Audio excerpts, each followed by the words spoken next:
Welcome to the Backyard Bounty Podcast from HeritageAcresMarket.com, where we aim to educate and inspire you by sharing practical information to help your homestead thrive.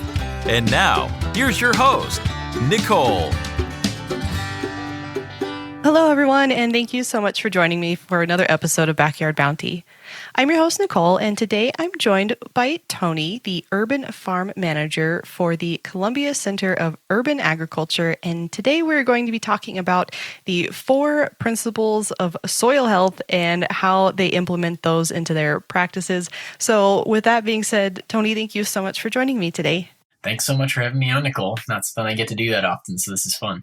Yeah, I'm really excited to have you on the show. I'm excited to talk to you today. I think it's going to be a great episode. So diving right in, can you tell us a little bit more about the Columbia Center for Urban Agriculture? What exactly is that? What do you do there? Give us all the information. Sure. So I've been managing our farm sites for the Columbia Center for Urban Agriculture the past 5 seasons. This is my 6th season, and we're in the heart of Missouri, right off of Highway 70, so we'd eventually find ourselves in Denver with you.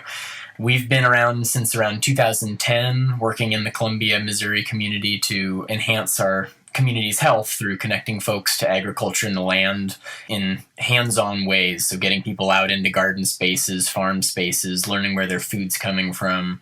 And one of the great take-homes of our programming is that all the produce we, generate from our sites ends up getting donated to hunger relief outlets in the community. So year after year, in a program called Planting for the Pantry, which I manage, we've been able to donate more and more produce to these hunger relief outlets in town. We end up doing our fundraising throughout the course of the year to sponsor the costs of production for each grow bed at our farm, so that once that produce is ready, coming out of the field, fresh as it gets, it can go straight to, most commonly, the central pantry in town, which is run by our local food bank. So, week to week, I get to manage tons of enthusiastic volunteers. I work with a cohort of Americorps Vista members that we work with annually, as well as some other staff at our site to generate all that produce. And actually, to kind of look at the larger organization, we've found a new home in the last few years in Columbia. We're now based at a 10-acre park, expanding from about 1.5 acres or so urban site I've been managing for the years before now.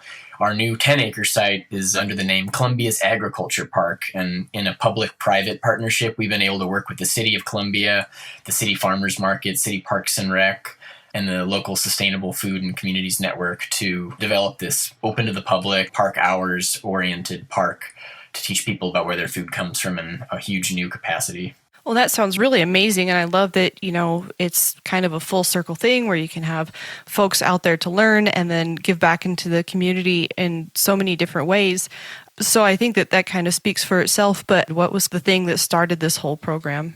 Well, this was Columbia, Missouri is a university city where University of Missouri is based, and some students at the time were in a college class of sorts. I think it was something to do with sustainable agriculture or ecology.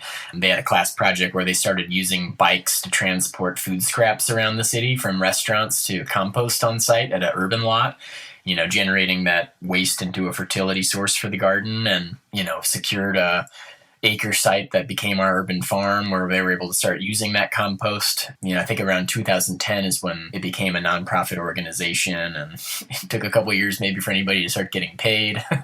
And, sort of scrappy as the organization has been, there's been more and more growth each year, new, staff increases each year. And to be honest, I've been here a little over 5 years, and the growth has been pretty rapid going into this new campaign for the Columbia Agriculture Park, and the exposure that having the farmers market for Columbia, which has thousands of visitors each weekend, as well as just having a new larger location in a more frequently traveled area of the city, we just getting a lot more exposure, exposing a lot more people to the work we do and to how fun gardening and good eating can be. It's a really fantastic organization that gives back to the community. So it's really exciting to hear that things like that can grow. No pun intended, I guess. Yeah. I imagine that you saw an increase in interest during COVID as well. To some degree, we were hit by the inability to have a lot of our volunteer base come out. Early 2020, we had to shut down our volunteer program and limit the amount of educational programming on site. But being an outdoor garden venue, of all the places to sort of be lucky enough to continue working. We were able to, keep people distanced at 10 feet so they could drop their masks and continue to work out in the field, getting the work done. So around midsummer last year, we really ramped back our help on site. And of course, the need has never been more great in Columbia for the food access that our produce sort of plays a part in counteracting. Sure. Yeah, we have grown, like I said, our numbers every year, but from what is now about a half acre of actual production within that 10-acre site of the ag park, we generated over 20,000 pounds of produce last year. And, these are all first quality, organically grown, although not certified, types of vegetables that we're bringing weekly to the pantry. And that was actually going to be my next question. What do you grow? And then obviously you answered how much.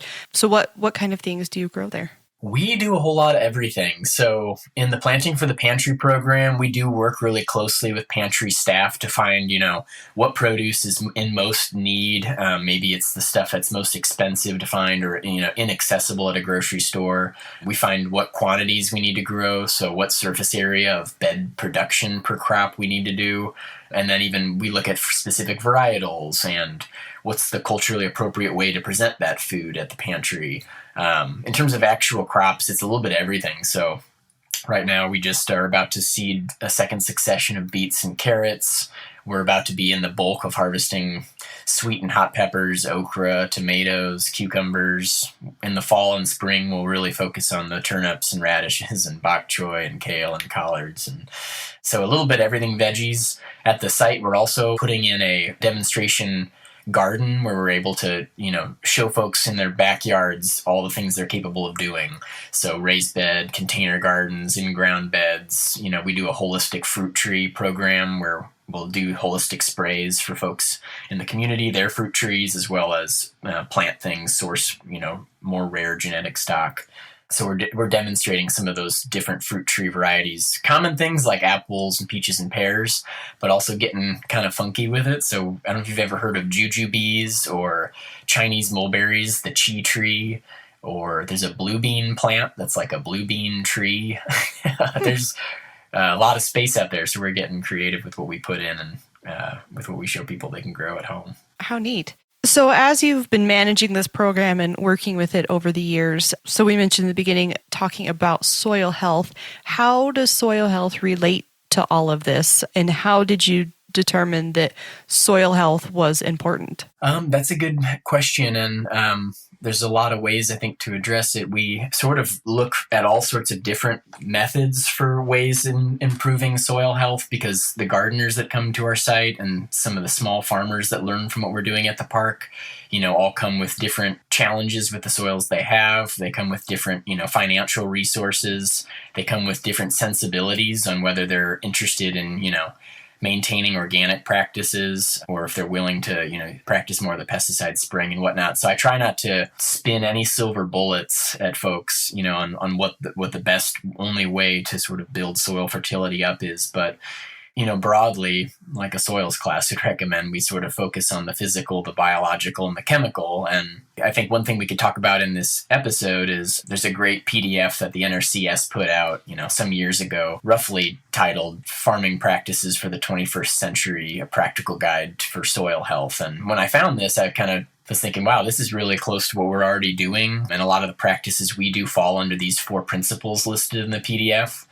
And those 4 principles in the PDF are, number 1, disturb the soil as little as possible. And we can get into these all more specifically later. But Sure. The number 2 would be plant as diverse a number of living species in the field as is practical. Number 3 would be keep living plants occupying and covering the soil as much as possible. Principle 4 would be just keep the soil covered as much as possible. And as you can kind of imagine in the language of all those, there's a lot of overlap between the principles and how they play out. Mm-hmm. But when folks usually come to the garden or park looking for answers to their disease questions, bacterial, fungal blights, various pests, there's all these different solutions. And depending on your means and ability, you can address these pests in different ways. But I think it all begins in the soil.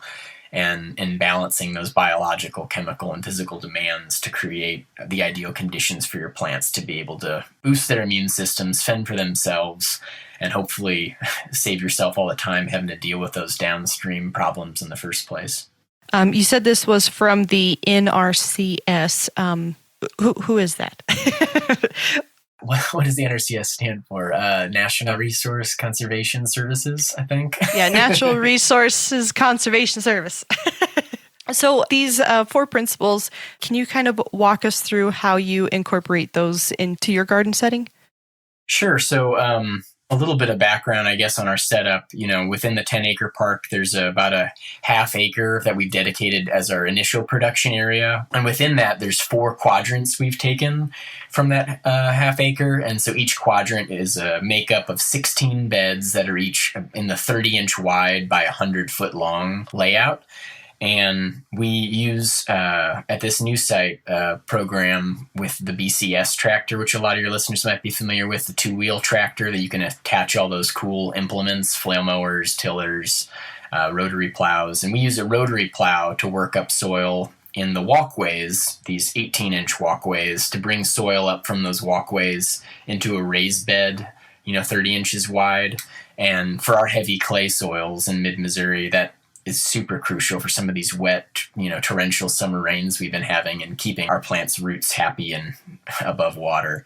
So within this model, then, each of those principles kind of is broken down into different actual practical steps. So the do not disturb soil as much as possible, quite simply, is reducing tillage as much as possible. So there's, of course, the whole gradient of tillage from using a big moldboard single plow, 4-wheel tractor, to taking your cultivator at home, your stirrup hoe, or your whatever kind of thing you use to kill weeds, and disturbing those top inches of soil. And we try to do less of the former and more of the latter in terms of dealing with weeds and managing the bed tops for planting. So some of those things include cover cropping. We'll do a lot of cover cropping, which also addresses principle 3, the keeping living plants covering the surface as much as possible.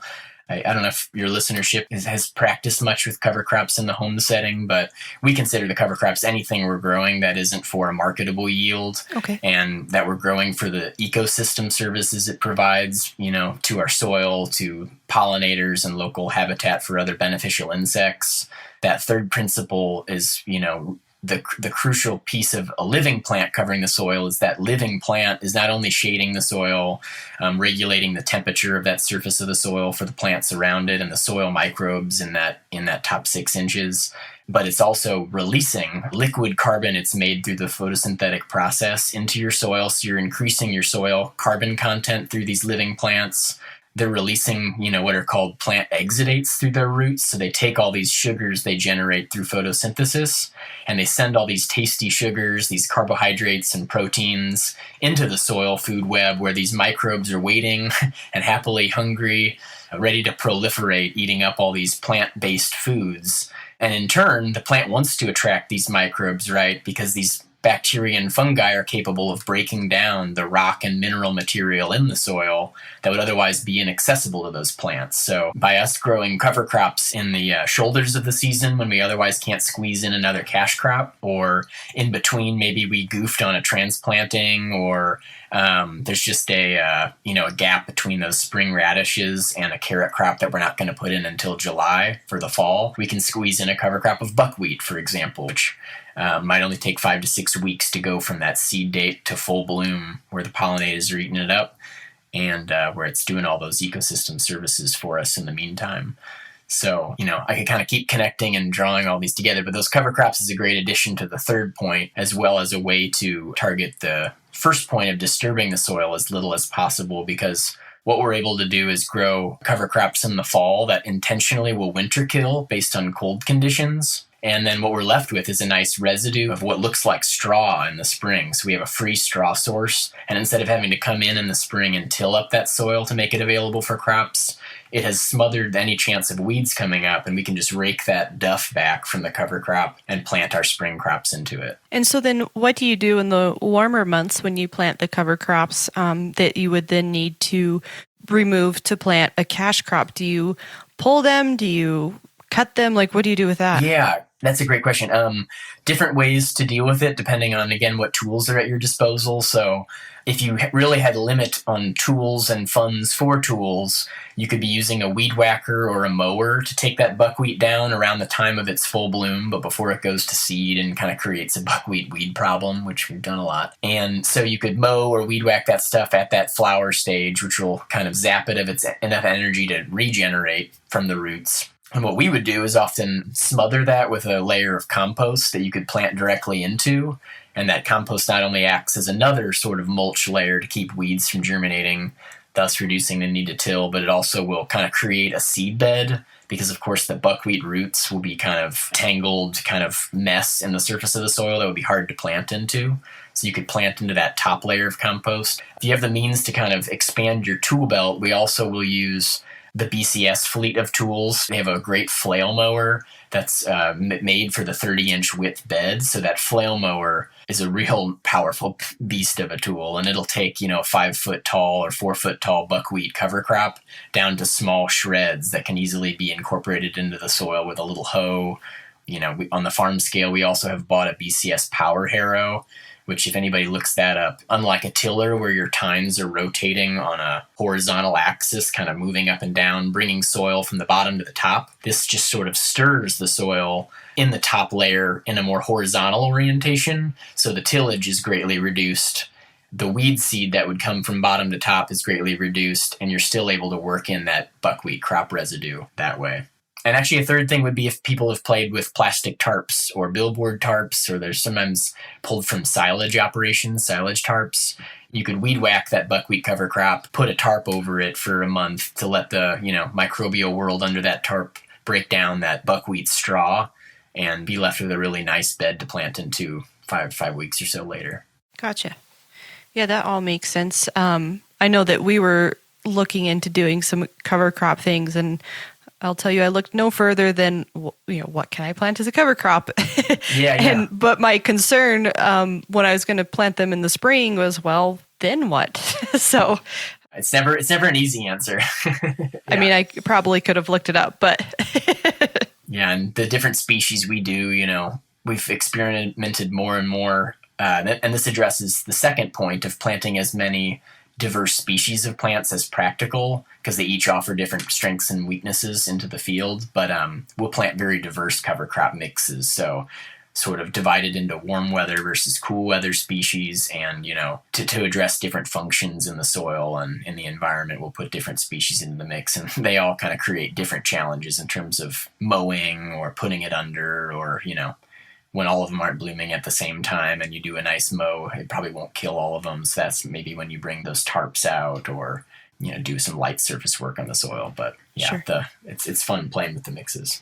So on the 4 principles, the fourth one with keeping soil covered, I assume it's not just mulch, it's also just like physically being covered by plants and things like that as well? Mm-hmm. Yeah. And that last one, I feel like the NRCS must have just thrown in there as a catch-all, because it's like at this point, you've covered all these different methods for covering the soil to get to that 4th principle. But yeah, the cover cropping, examples of how we address it as well are interplanting. So maybe we'll sow on the outer edges of our summer tomato beds spring radishes, and then when the radish is near maturity, we just drop the tomatoes into that center of the bed, and then that radish residue that's left over will contribute somewhat to organic matter in addition to some straw around the tomatoes to keep that covered.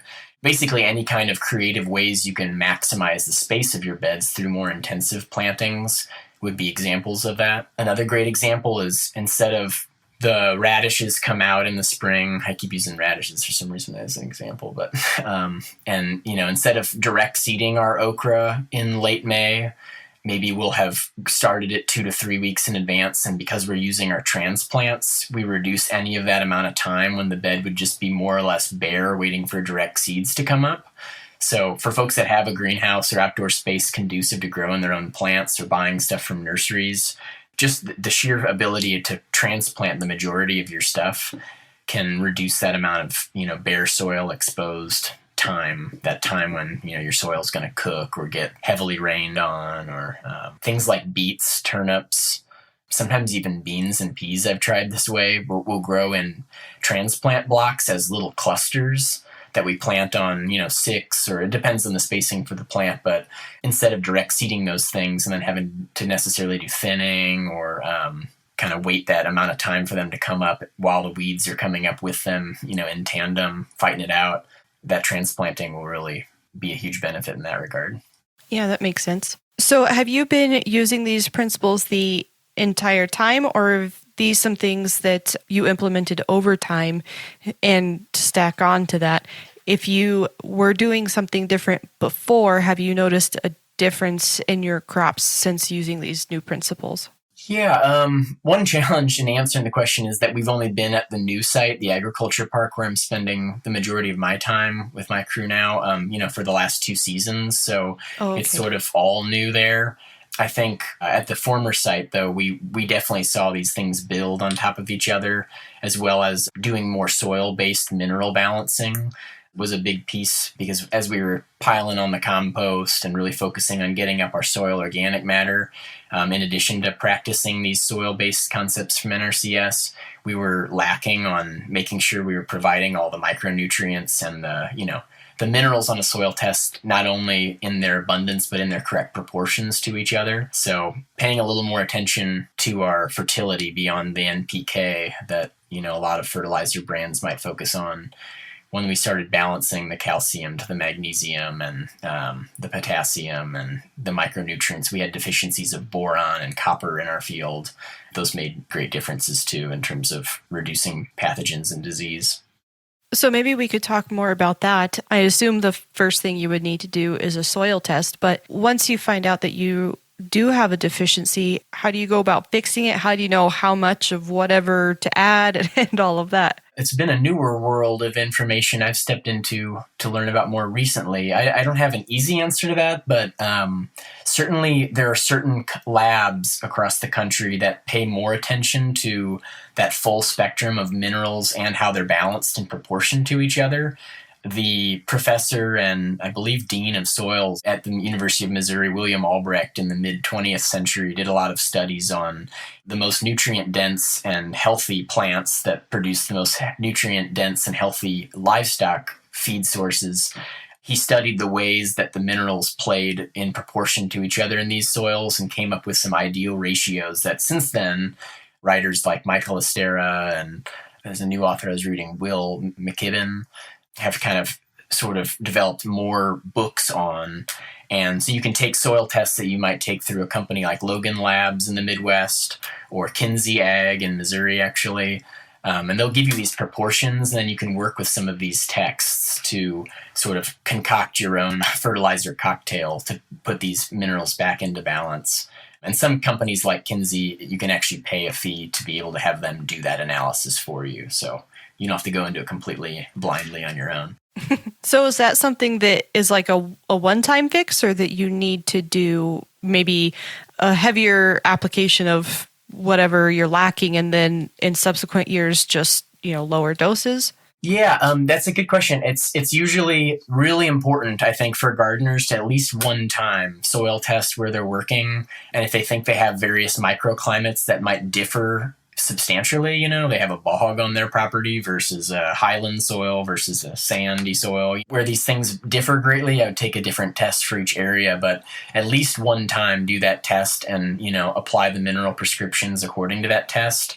Beyond that, what we typically do is we'll consult with a group like that to make sure we weren't overdoing any of the particular micronutrients that might end up leading to a toxicity level, but generally that same mix that we are prescribed that first year, we'll use that annually and then tweak crop to crop if there's anything, different that a certain crop might want more than the other. But it's really good, I think, just from the get-go to make a sort of balancing effort for those things. And usually the fertility sources we're using are long-term breakdown forms of fertility that usually require microbial breakdown. So some of the nitrogen sources we'll use are feather meal and fish meal and things that might take a little bit of time to break down. Mineral amendments like sulfur and trace mineral amendments like azomite, kelp meal, all have these, varying times for breakdown. So usually you're getting benefits your second year from that same stuff you applied in your first year. That makes sense. So would you ever get to the point where the soil is then balanced and you wouldn't have to add anymore? I know that the plants have certain demands, but if you're composting and things like that, is it ever done? That's a good question. Can we ever stop spending money? Yeah.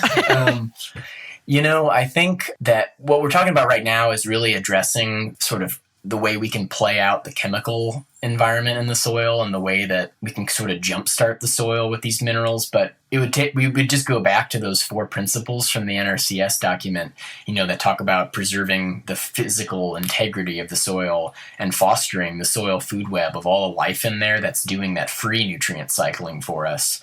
So I don't really have an easy answer to your question, but in theory, the minerals you're putting into the soil in a solid living system following those principles, that you're boosting that nutrient cycling. And once you have a really healthy soil food web, I don't think you ever would reach a point where you might not have to add something, because we're in the mineral extraction industry when we're gardening or farming and taking all that food into our bodies and potentially not putting that back into the soil. But I do think that we've seen great reductions in needs for those fertilizer sources, both just through observation. I'm putting less and less of these items on crop after crop, but also our soil tests are proving that, and we're having much lower recommendations year after year.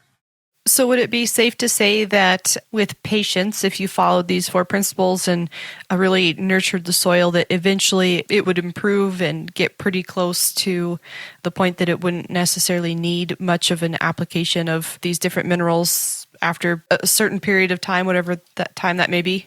Yeah, absolutely. I think, you'd be building that momentum up for several years and seeing improvements year after year after year. Like I said, some of these mineral fertilizers, some of these soil biology building principles take time to, sort of accrue their success, but you really can sort of get your soil into a place where it's sort of self-sustaining.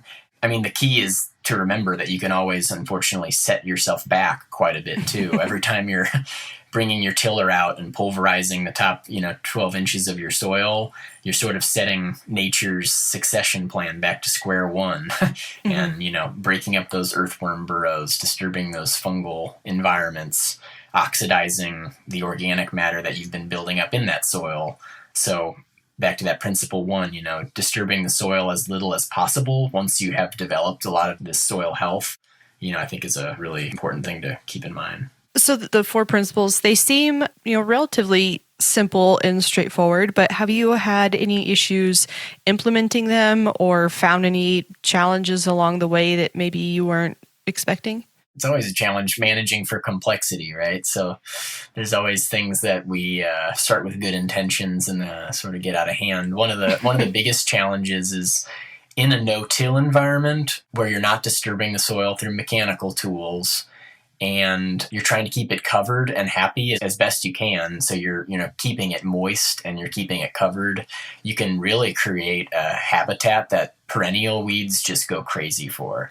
So if any of your listeners are garden warriors against bindweed or Bermuda grass or any number of those sorts of perennial noxious weeds, these systems can be really challenging. And I think one of the things I would highly recommend is if you really want to be serious about pushing these principles into effect, you really want to manage for those perennial weeds before you get started on a no-till journey.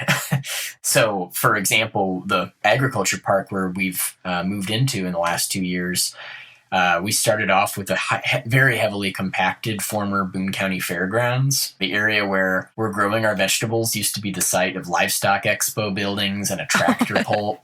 There's a tractor pull moving right through it. And there's, heavy gravel content in the soil. So we have a really high pH, really calcareous soils.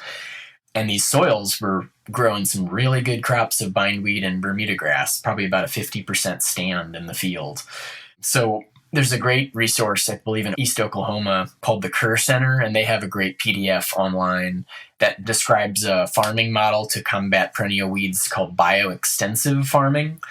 And as opposed to bio-intensive farming where, you're planting, every square foot of your space with vegetables to grow, and you really don't have any extra space to focus on, growing your own fertility, so to speak, or you don't have the extra space to dedicate to dealing with the weeds without growing a crop. This is kind of tough. But the bio-extensive model basically uses cover crops and brown fallowing to kill perennial weeds. So in the case of Bermuda grass, its main ways to go down are frost exposure or shade. It loves the sun. So what we were able to do following the Kerr Center before we got involved in our permanent bed no-till system is the wintertime drug a chisel plow through the field. If you were a home scale, you could use, a 3-prong type rake or something that you can easily pull rhizomes of these plants out of the soil with. And in the winter, we regularly, when the soil was workable, would chisel plow or rake up these Bermuda grass rhizomes, expose them to frost, and have them killed that way. And then for 2 years during the summers, we grew a diverse cover crop that included sorghum Sudan grass, which is this crazy cover crop that puts on, 5 feet of growth multiple times per season. Oh, wow. And it's able to very aggressively shade out that Bermuda grass. So in combination of these two things, as of the beginning of 2020, when we really went full-time at the new site, we had almost completely reduced the Bermuda grass and bindweed populations in that entire half-acre field. And this is a long-winded way of saying perennial weeds can be the bane of this whole plan, and there is a way to reduce them. And you should check out the Kerr Center's website for more info on that. I appreciate the long-winded way because I have gotten so many emails about bindweed and Bermuda grass, and that's not really something that I'm super knowledgeable about. So unfortunately, I don't usually have an answer. Yeah. Oh, yeah. They're tough. Yeah. Spent a lot of years hand weeding them and dealing with them. And when we started this new site, we just said, we literally we don't have the time and energy and resources to spend the next 10 years pulling perennial weeds out of vegetable beds. So it's, not everybody has the situation or opportunity to completely do an operation like that and take their beds out of production or whatever. But if you're planning to start something, I would make sure you deal with those weeds first. Well, and that's a really great idea and some suggestions for options outside of just the glyphosate, kill all and then start from scratch. Right. That was the other option. And we really didn't want to do that in a, public city park where folks want to bring their kids and their dogs and learn about, how easy it is to grow vegetables without that. Sure. So a question about the second principle of growing different species of plants. What's the benefit of doing something like that? In the world of monocrops that we have today, you would think that maybe that's how things are supposed to be done. So why mix the different varieties of plants?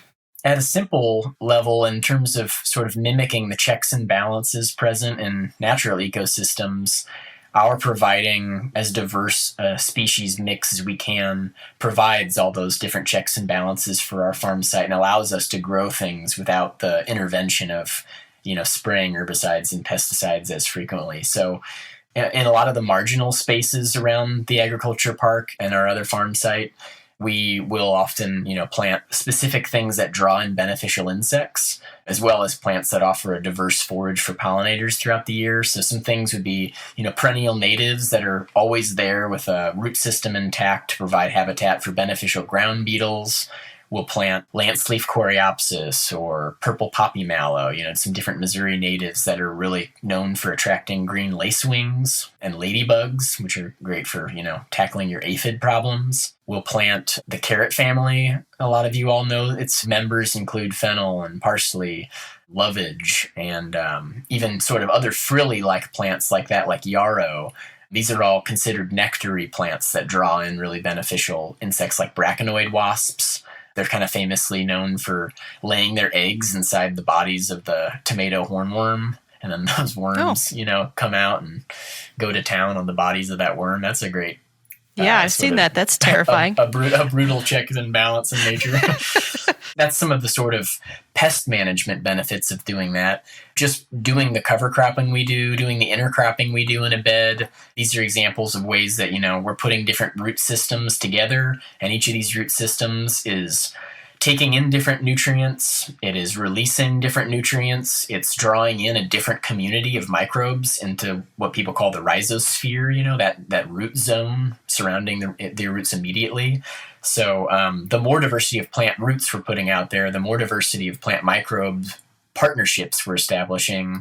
And drawing more of these different microbes to the table means more decomposition of what would otherwise be locked up in the soil, fertility-wise.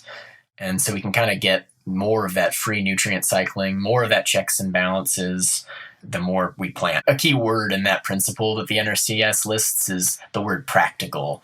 So I think, it can be impractical in some sense to do just endless amounts of additional plantings if they're not going to be generating a cash crop. And I get that. But, one thing we've kind of put some plans into place that we're going to implement this fall is I talked about the 4 quadrants, and there's like A, B, C, D. They're divided, A and D has a 6-foot stretch in between them, and B and C does as well. And we're going to install a large 100-foot long hedgerow in between those quadrants, so that even though the field in general, that half acre is being managed more commercially without the diverse plantings of a home garden, we're going to put in all those nectary plants and sort of habitat locations into this sort of 6-foot wide, 100-foot long berm on both sides to kind of create a permanent space for that habitat. That might be a great place for us to put up some posts for some bluebird boxes to use their pest management skills to our advantage. These hedgerows will benefit the beds adjacent to them because they'll be inoculated with the mycorrhizal fungi, that fungi collection that partners with plant roots and extends the ability for your plants to take in extra water and nutrients from the soil profile.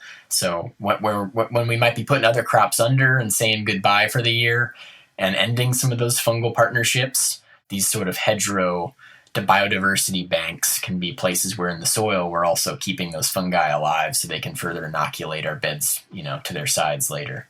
I would swear that you're a mind reader, and for anybody listening, I can promise you we didn't script this out, but it's so ironic because my next question I was going to ask you is what's in the future? And you already touched on that, obviously, but what are some other future goals and, things that you plan to implement and things around your facility? Kind of in the more housekeeping of the park, we just had our barn and greenhouse installed over the last winter. So we're still getting our operations more fine-tuned, doing a lot of work. We're going vertical in our barn, so we just got a pair of pallet forks for the first time. So we're able to store some of these fertilizer and materials in a more efficient way. But back in the field, kind of more on point with what we've been talking about, it's been a really big goal this year to get all of our beds transitioned from that cover crop intensive, that bioextensive method I talked about earlier. Mm-hmm. Because we're kind of running up at our current size to some space sort of limitations. I can't, afford to take an entire quadrant into a cover crop every year like we were when we were initially managing for those perennial weeds. So this year, the name of the game has been using that rotary plow tool to build permanent 30-inch wide, 100-foot long beds that are raised so that we can better practice those 4 principles and do less of that disturbance. All the fertility we spend money and time, putting into those beds will then stay in place in that, raised soil profile where our plant roots are going to be closest to. And we can kind of also have a just tidier looking site. So with everything that you have going on now and all of the things that you have planned in the future, how can we connect with you, follow along, get more information, maybe get involved if we live in the area? Yeah, we have a presence on Facebook, Instagram, and on our website, which I believe you have listed in the show notes. We will. Mm-hmm. ColumbiaUrbanAg.org. We are always looking for more volunteer help. If you're in mid-Missouri, it's a great way to learn about the principles in person and to see kind of what we're doing for the Columbia community in person. And more recently, due to the pandemic, we've actually put some relief funding we were given into doing a lot more video content. So if you want to check, we have a YouTube presence as well, where we've been creating some videos that will accompany the produce we send to the local pantry so that people have a better idea of what and how to use the different things we're bringing. Like how many people maybe have ever had a kohlrabi before? I don't know. Mm-hmm. And there's also some great content on there in terms of, garden education and things people can do in their backyards. So that's a good thing to check out. Fantastic. And then, of course, links will be in the show notes so that people can find you easily there. But it sounds like you've got a really exciting future ahead. And I think what you're doing is amazing. I love the philanthropic side of it and everything else that you have going on there as well, the education and just all of it. I love all of it. Well, thank you. I appreciate the support and having me on. It's great talking with you. Of course. And, thank you for sharing your knowledge with the listeners. And hopefully this can help their garden grow a little bit greener next season. Heck yeah. Happy gardening this summer. And obviously anybody who's listening can feel free to hit me up for any more info on what I was talking about today. We kind of were all over the place, I know. So wonderful. Hopefully for the better. Yes, I think so. Well, thank you again, Tony. I really appreciate it. Thanks a lot, Nicole. Have a good one. And for those of you listening, thank you so much for joining me for another episode, and we'll see you again next week. To access behind-the-scenes content, sign up for notifications, leave a question or comment for the show, and so much more. Text the word podcast to 719-292-3207 or visit heritageacresmarket.com/podcast.